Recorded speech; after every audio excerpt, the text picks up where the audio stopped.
پاکستان میں صوبوں علاقوں کا کردار اور پاکستان کی اہم تاریخی شخصیات۔ میرے بچوں، اس باب کو مکمل پڑھنے کے بعد آپ اس قابل ہو جائیں گے کہ قیام پاکستان میں اپنے علاقے یا صوبے یعنی کہ جس علاقے یا صوبے میں آپ رہتے ہیں اس کی قیام پاکستان میں شرکت اور جد و جہد کی وضاحت کر سکیں۔ قیام پاکستان میں قائد اعظم رحمۃ اللہ علیہ، علامہ محمد اقبال رحمۃ اللہ علیہ اور محترمہ فاطمہ جناح کے کردار کی وضاحت کر سکیں۔ پاکستان کے قیام اور ترقی میں اقلیتوں کا کردار بیان کر سکیں۔ اقلیتیں یعنی کہ جو پاکستان میں دوسرے مذاہب کے لوگ رہتے ہیں ان کی پاکستان کے قیام اور ترقی میں ان کا جو کردار ہے اس کو بیان کر سکیں۔ تو آئیے بچوں اپنا لیسن سٹارٹ کرتے ہیں۔ برصغیر پاک و ہند پر مسلمانوں نے کئی صدیوں تک حکمرانی کی۔ برصغیر پاک و ہند یعنی کہ یہاں پہ مسلمان اور ہندو دونوں قومیں آباد تھیں۔ اس وقت مسلمانوں نے کئی صدیوں تک حکمرانی کی، لیکن 1857 کی جنگ آزادی کے بعد انگریزوں نے برصغیر پر مکمل اقتدار حاصل کر لیا۔ مسلمانوں نے انگریزوں سے آزادی حاصل کرنے کے لیے طویل جدوجہد کی، طویل یعنی کہ لمبے عرصے تک۔ آخرکار 23 مارچ 1940 کو لاہور کے منٹو پارک میں ایک قرارداد پیش کی گئی جس میں مسلمانوں کے لیے الگ وطن کا مطالبہ کیا گیا۔ یہ تاریخی قرارداد قرارداد پاکستان کہلاتی ہے۔ اس قرارداد کے تحت برصغیر پاک و ہند کے مسلمان ایک پلیٹ فارم پر جمع ہوئے اور ان کی انتھک جدوجہد کے باعث 14 اگست 1947 کو پاکستان مارز وجود میں آیا۔ سوچیں اور جواب دیں۔ بچوں، آپ سے 2 سوالات پوچھے گئے ہیں، آپ نے سوچ کر ان سوالات کے جوابات دینے ہیں۔ سوال نمبر 1، منٹو پارک کا موجودہ نام کیا ہے اور یہاں کون سا مشہور مینار تعمیر کیا گیا ہے؟ بچوں، اس کا جواب ہے منٹو پارک کا موجودہ نام گریٹر اقبال پارک ہے اور یہاں پر مینار پاکستان تعمیر کیا گیا ہے۔ سوال نمبر 2، قیام پاکستان میں نمایاں خدمات سر انجام دینے والے رہنماؤں کے نام لکھیں۔ بچوں، اس کا جواب دیکھ لیں۔ نمبر 1، قائد اعظم محمد علی جناح۔ نمبر 2، علامہ محمد اقبال رحمۃ اللہ علیہ۔ نمبر 3، محترمہ فاطمہ جناح۔ اور نمبر 4، سر سید احمد خان۔ جو سب سے پہلے ہے پنجاب کا کردار۔ آبادی کے لحاظ سے پنجاب پاکستان کا سب سے بڑا صوبہ ہے۔ قیام پاکستان سے بہت پہلے ہی پنجاب سیاسی سرگرمیوں کا مرکز رہا ہے۔ علامہ محمد اقبال رحمۃ اللہ علیہ کا تعلق پنجاب سے تھا۔ آپ رحمۃ اللہ علیہ پنجاب کے شہر سیالکوٹ میں پیدا ہوئے۔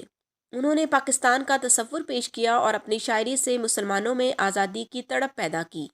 آپ کے علاوہ سر محمد شفیع، ملک برکت علی اور بیگم جہاں آرا شاہنواز پنجاب کے نمایاں مسلم رہنماؤں میں سے تھے۔ پنجاب کے مسلم رہنماؤں نے ایک پلیٹ فارم پر متحد ہونے کا فیصلہ کیا تاکہ مسلمان اپنی علیحدہ شناخت حاصل کر سکیں۔ شناخت یعنی کہ علیحدہ پہچان۔ اس کے لیے انہوں نے پنجاب مسلم لیگ کو مستحکم کیا۔ علیحدہ وطن کے مطالبے کے لیے 23 مارچ 1940 کو لاہور میں قرارداد پاکستان پیش ہوئی۔ اس قرارداد کی یادگار کے طور پر لاہور میں مینار پاکستان تعمیر کیا گیا۔ مینار پاکستان ہماری جدوجہد اور آزادی کی نشانی ہے۔ اس کے بعد ہے بچوں صوبہ سندھ کا کردار۔ 712 میں محمد بن قاسم نے سندھ کو فتح کیا اور برصغیر میں اسلام کی اشاعت کا آغاز ہوا۔ اسلام کی اشاعت یعنی کہ اسلام پھیلنا شروع ہو گیا۔ اسلام کا پیغام اس خطے سے برصغیر پاک و ہند کے دوسرے حصوں میں پھیل گیا۔ یہی وجہ ہے کہ سندھ کو باب الاسلام بھی کہا جاتا ہے۔ سندھ کی تاریخ بتاتی ہے کہ انگریزوں کے قبضے کے باوجود یہاں کے لوگوں نے کبھی بھی برطانوی حاکمیت کو قبول نہیں کیا۔ تحریک پاکستان میں سندھ نے اہم کردار ادا کیا۔ سندھ پہلا صوبہ تھا جس نے آزاد مسلم ریاست کے لیے ایک قرارداد منظور کی۔ یہ قرارداد سندھ اسمبلی میں شیخ عبد المجید سندھی نے پیش کی تھی۔ سندھ میں صبغت اللہ شاہ راشدی تحریک پاکستان کے سرگرم رہنما تھے۔ انہوں نے برصغیر پر انگریزوں کے قبضے کے خلاف آواز بلند کی۔ قائد اعظم رحمۃ اللہ علیہ کا تعلق بھی سندھ سے تھا۔ کیا آپ مزید جاننا چاہتے ہیں؟ قائد اعظم رحمۃ اللہ علیہ نے 1929 میں اپنے 14 نکات میں بھی سندھ کو بمبئی سے الگ کرنے کی تجویز پیش کی تھی۔ آپ نے سندھ کے مسلمانوں کے حقوق کے تحفظ کے لیے آواز اٹھائی اور سندھ مسلم لیگ کو فعال بنایا۔ ان کے علاوہ محترمہ فاطمہ جناح، سر عبداللہ ہارون، غلام حسین ہدایت اللہ، میر بندے علی تالپور اور محمد ایوب کھوڑو بھی سندھ کے سرگرم رہنما تھے۔ سندھ کے طلبہ نے بھی تحریک پاکستان میں بڑھ چڑھ کر شرکت کی۔ نور محمد ہائی اسکول حیدرآباد اور سندھ مدرسۃ الاسلام کراچی کے طلبہ نے تحریک پاکستان میں فعال کردار ادا کیا۔ قرارداد پاکستان کی حمایت میں 3 مارچ 1943 کو سندھ اسمبلی نے ایک قرارداد منظور کی۔ 26 جون 1947 کو سندھ اسمبلی نے پاکستان میں شمولیت کا فیصلہ کیا۔ اس طرح سندھ پاکستان میں شامل ہونے والا پہلا صوبہ بن گیا۔ خیبر پختونخوا کا کردار، رول آف خیبر پختونخوا۔ خیبر پختونخوا کا پرانا نام شمال مغربی سرحدی صوبہ تھا۔ یہ خطہ اپنے محل وقوع کے لحاظ سے قدیم زمانے سے ہی انتہائی اہمیت کا حامل رہا ہے۔ خیبر پختونخوا میں واقع درہ خیبر طویل عرصے تک دنیا کا ایک اہم تجارتی راستہ اور فوجی مقام رہا ہے۔ یونانی حکمران سکندر اعظم بھی اسی راستے سے برصغیر پاک و ہند میں داخل ہوا۔ خیبر پختونخوا کے لوگ بہت جرری اور آزادی پسند ہیں، اسی وجہ سے انہوں نے کبھی بھی برطانوی تسلط کو قبول نہیں کیا۔ تحریک پاکستان میں خیبر پختونخوا کے لوگوں نے بھرپور شرکت کی۔ سردار عبدالرب نشتر تحریک پاکستان کے ایک اہم رہنما تھے۔ وہ 1937 سے 1945 تک خیبر پختونخوا کی قانون ساز اسمبلی کے رکن رہے اور انہوں نے 1943 سے 1945 تک حکومت میں وزیر خزانہ کی حیثیت سے بھی کام کیا۔ اسی طرح سردار اورنگزیب خان اور صاحبزادہ عبدالقیوم خان بھی تحریک پاکستان کے سرگرم رہنما۔ ذرا رکیں اور بتائیں، محل وقوع کے اعتبار سے خیبر پختونخوا کیوں اہمیت کا حامل ہے؟ بچوں، اس کا جواب ہے خیبر پختونخوا میں واقع درہ خیبر طویل عرصے تک دنیا کا ایک اہم تجارتی راستہ اور فوجی مقام رہا ہے۔ یونانی حکمران سکندر اعظم بھی اسی راستے سے برصغیر پاک و ہند میں داخل ہوا۔ 3 جون 1947 کو جب برصغیر کی آزادی کا اعلان کیا تو اس صوبے کے مستقبل کے فیصلے کے لیے جولائی 1947 میں ایک رائے شماری کروائی گئی۔ اس رائے شماری میں یہاں کے عوام کی اکثریت نے پاکستان میں شامل ہونے کا فیصلہ کیا۔ اس کے بعد ہے بچوں صوبہ بلوچستان کا کردار۔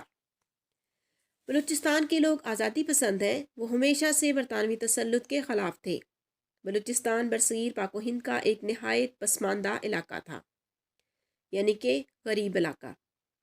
دوسرے صوبوں کے مقابلے میں یہاں تحریک پاکستان کا آغاز کافی بعد میں ہوا۔ تحریک پاکستان کے ایک سرگرم رکن قاضی محمد عیسیٰ نے قائد اعظم رحمۃ اللہ علیہ کی ہدایت پر 1939 میں بلوچستان میں مسلم لیگ کو مستحکم کیا۔ میر ظفر خان جمالی بھی مسلم لیگ کے رہنماؤں میں سے ایک تھے۔ وہ قائد اعظم رحمۃ اللہ علیہ کے حامیوں میں سے تھے۔ انہوں نے بلوچستان کے لوگوں کو مسلم لیگ میں شامل ہونے کے لیے آمادہ کیا اور تحریک پاکستان میں فعال کردار ادا کیا۔ بلوچستان کی عوام نے قرارداد پاکستان 1940 کی بھرپور حمایت کی۔ بلوچستان کے عوام میں علیحدہ وطن کا شعور اجاگر کرنے والے رہنماؤں میں فضل احمد غازی، ملک عبداللہ جان کاسی اور فتح محمد وغیرہ شامل ہیں۔ بلوچستان کے شاہی جرگے نے جون 1947 کو پاکستان میں شامل ہونے کا فیصلہ کیا۔ کشمیر اور گلگت بلتستان کا کردار۔ برصغیر پاک و ہند میں آزادی کی لہر نے کشمیر اور گلگت بلتستان کے مسلمانوں کو بھی متاثر کیا۔ کشمیر اور گلگت بلتستان کے لوگ بھی پاکستان کے ساتھ الحاق چاہتے تھے، یعنی کہ پاکستان کے ساتھ ملنا چاہتے تھے۔ تقسیم کے وقت کشمیر پر ہندو راجا سنگھ کی حکومت تھی۔ مسلم اکثریت پر مشتمل آبادی کی وجہ سے اس کا الحاق پاکستان سے ہونا چاہیے تھا۔ گلگت بلتستان اور کشمیری عوام کی بھی یہی خواہش تھی، لیکن مہاراجا نے ایسا نہ کیا۔ گلگت بلتستان اور کشمیری عوام نے مہاراجا کے خلاف جہاد کا اعلان کر دیا، جس کے بعد گلگت بلتستان اور کشمیر کے کچھ حصے آزاد ہوئے۔ انہوں نے پاکستان کے ساتھ الحاق کر لیا۔ آئیے بچوں، اب جانتے ہیں کہ پاکستان کی اہم تاریخی شخصیات کون کون سی ہیں۔ قیام پاکستان کے لیے برصغیر کے بہت سے لوگوں نے جدوجہد کی۔ قائد اعظم محمد علی جناح رحمۃ اللہ علیہ، علامہ محمد اقبال رحمۃ اللہ علیہ اور محترمہ فاطمہ جناح ان میں سے نمایاں ترین ہیں۔ یہ تحریک پاکستان کی ایسی شخصیات ہیں جنہوں نے اپنے کردار، خیالات اور افکار سے مسلمانوں کے ساتھ ساتھ غیر مسلموں کو بھی متاثر کیا۔ آئیے ان کے بارے میں جانتے ہیں۔ قائد اعظم محمد علی جناح رحمۃ اللہ علیہ۔ قائد اعظم محمد علی جناح رحمۃ اللہ علیہ وہ عظیم شخصیت ہیں جن کی انتھک کوششوں سے پاکستان وجود میں آیا۔ وہ ایک نامور قانون دان اور کامیاب سیاستدان تھے۔ وہ 25 دسمبر 1876 کو کراچی میں پیدا ہوئے۔ ابتدا میں وہ ہندو مسلم اتحاد کے حامی تھے، اس لیے انہوں نے کانگریس میں شمولیت اختیار کی۔ جب انہیں احساس ہوا کہ کانگریس مسلمانوں کے حقوق کا تحفظ نہیں کر سکتی تو وہ 1913 میں آل انڈیا مسلم لیگ میں شامل ہو گئے اور مسلمانوں کے حقوق کے لیے جدوجہد شروع کر دی۔ 1916 میں انہیں مسلم لیگ کا صدر چنا گیا۔ 22 سے 24 مارچ 1940 میں قائد اعظم رحمۃ اللہ علیہ کی صدارت میں مسلم لیگ سالانہ اجلاس لاہور میں ہوا، جس میں مسلمانوں کے لیے الگ وطن کا مطالبہ کیا گیا۔ اب تحریک آزادی کا باقاعدہ آغاز ہو چکا تھا۔ برصغیر کے مسلمان ایک الگ وطن کا خواب دیکھنے لگے اور آزادی کی تحریک کو آگے بڑھانے لگے۔ اس خواب کو پورا کرنے کے لیے قائد اعظم رحمۃ اللہ علیہ نے دن رات محنت کی۔ آپ نے مسلمانوں کے سیاسی، سماجی اور معاشی حقوق اور آزادی کے لیے آواز اٹھائی۔ وہ انگریزوں اور کانگریس کے سامنے ڈٹ گئے۔ آپ کی مسلسل کوششوں سے 14 اگست 1947 کو پاکستان وجود میں آیا۔ آپ پاکستان کے پہلے گورنر جنرل بنے۔ پاکستان کو مستحکم کرنے میں آپ نے اپنی پوری توانائی صرف کر دی۔ قیام پاکستان کے بعد آپ شدید بیمار ہو گئے۔ آپ نے 11 ستمبر 1948 کو وفات پائی۔ آپ کا مستحکم ارادہ اور جدوجہد ہمارے لیے مشعل راہ۔ علامہ محمد اقبال رحمۃ اللہ علیہ۔ یا رب دل مسلم کو وہ زندہ تمنا دے، جو قلب کو گرما دے، جو روح کو تڑپا دے۔ علامہ محمد اقبال رحمۃ اللہ علیہ ایک عظیم مفکر، شاعر اور سیاستدان تھے۔ آپ 9 نومبر 1877 کو سیالکوٹ میں پیدا ہوئے۔ 30 دسمبر 1930 کو الہ آباد کے مقام پر مسلم لیگ کی جلسے کی صدارت کرتے ہوئے انہوں نے مسلمانوں کے لیے الگ ریاست کا تصور پیش کیا۔ ان کا یہی تصور بعد ازاں قیام پاکستان کی بنیاد بنا۔ اپنے تصور کو حقیقت میں بدلنے کے لیے انہوں نے قائد اعظم رحمۃ اللہ علیہ کو خط بھی لکھا، جو ان دنوں انگلینڈ میں تھے۔ اپنے خط میں انہوں نے قائد اعظم رحمۃ اللہ علیہ کو مسلمانوں کی قیادت سنبھالنے کی ترغیب دی۔ آپ کی کوششوں سے قائد اعظم رحمۃ اللہ علیہ وطن واپس آ گئے اور برصغیر پاک و ہند کے مسلمانوں کو ایک جھنڈے تلے جمع کیا۔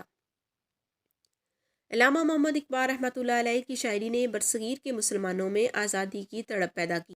علامہ محمد اقبال رحمۃ اللہ علیہ اپنے خواب کی تعبیر نہ دیکھ سکے اور 21 اپریل 1938 کو وفات پا گئے۔ محترمہ فاطمہ جناح۔ محترمہ فاطمہ جناح قائد اعظم محمد علی جناح رحمۃ اللہ علیہ کی چھوٹی بہن تھیں۔ وہ 31 جولائی 1893 کو پیدا ہوئیں۔ پیشے کے لحاظ سے وہ دانتوں کی ڈاکٹر تھیں۔ تحریک پاکستان میں انہوں نے اپنے بڑے بھائی کا ہر قدم پر ساتھ دیا۔ وہ جلسوں میں بھی قائد اعظم رحمۃ اللہ علیہ کے ساتھ شریک ہوتی تھیں۔ محترمہ فاطمہ جناح 1938 میں آل انڈیا مسلم لیگ کے شعبہ خواتین کی سربراہ بنی۔ انہوں نے خواتین کی بھرپور حوصلہ افزائی کی تاکہ وہ اس تحریک میں شامل ہوں۔ انہوں نے قائد اعظم رحمۃ اللہ علیہ کے ساتھ برصغیر کے مختلف علاقوں کے دورے کیے اور مسلمان خواتین میں آزادی کا جذبہ پیدا کیا۔ آپ نے ایک آزاد مسلم ریاست کے حصول کے لیے خواتین کو مردوں کے ساتھ مل کر کام کرنے کا مشورہ دیا۔ آپ کا کردار خواتین کے لیے مشعل راہ ہے۔ آپ نے خواتین کی تعلیم پر بہت زور دیا اور اس مقصد کے حصول کے لیے آپ نے برصغیر پاک و ہند میں تعلیمی مراکز قائم کیے۔ ان مراکز میں عورتوں کو سلائی کڑھائی جیسے ہنر بھی سکھائے جاتے تھے۔ آپ نے خواتین کی تعلیم کا سلسلہ قیام پاکستان کے بعد بھی جاری رکھا۔ 1955 میں آپ نے کراچی میں خاتون پاکستان کے نام سے ایک اسکول کھولا، جو بعد میں کالج بن گیا۔ فاطمہ جناح میڈیکل یونیورسٹی لاہور اور فاطمہ جناح ویمن یونیورسٹی راولپنڈی آپ کے نام سے منسوب ہیں۔ آپ نے 9 جولائی 1967 کو کراچی میں وفات پائی۔ آخر میں ہے بچوں، پاکستان کے قیام اور ترقی میں اقلیتوں کا کردار۔ قیام پاکستان کی جدوجہد میں مسلمانوں کے ساتھ ساتھ مسیحیوں، ہندوؤں، سکھوں اور پارسیوں وغیرہ کی ایک بڑی تعداد نے کردار ادا کیا۔ جوگندر ناتھ منڈل، دیوان بہادر ایس پی سنگا، نامور وکیل چودھری چندو لال، سی گبن، ایف ای چودھری جو فوٹوگرافر تھے، سردار لباک سنگھ، راج کماری امرت، الفریڈ برشاد، پارسی جمشید نصر، انجی مہتا، جان متھائی، ایس البرٹ اور پورن سندھ رام داسیا نے قیام پاکستان کی جدوجہد میں بھرپور حصہ لیا۔ پاکستان کی ترقی میں بھی اقلیتوں نے اپنا بھرپور کردار ادا کیا اور نمایاں خدمات انجام دیں۔ ان میں سپریم کورٹ کے سابق chief justice A R Cornelius اور چیف جسٹس بھگوان داس، سیاست کے شعبے میں اکشے کمار داس، کامران مائیکل، کلیمنٹ شہباز بھٹی، کومنی کاردتا اور ڈاکٹر رمیش کار نمایاں نام ہیں۔ صحت کے شعبے میں ڈاکٹر روت فاؤ اور سسٹر لوت لیوس کے نام قابل ذکر ہیں۔ دفاع پاکستان میں بھی اقلیتوں کی گراں قدر خدمات ہیں۔ انہیں مختلف فوجی اعزازات سے نوازا گیا، مثلاً میجر جنرل ویل Khokhar, group captain Cecil Chaudhry, air command Balwant Kumar Das. تعلیم کے شعبے میں bishop Anthony Lobo, professor Kanhaiya Lal Nagpal اور پروفیسر انجم جیمز پال۔ کھیل کے میدان میں اینتھنی ڈیسویزا، انیل دلپت اور بہرام ٹی آواری وغیرہ نے پاکستان کا نام روشن کیا۔ اس کے ساتھ ہی بچوں ہماری آج کی کلاس ختم ہوتی ہے. نیکسٹ لیسن انشاءاللہ نیکسٹ ویڈیو میں کریں گے. تب تک کے لیے اللہ حافظ.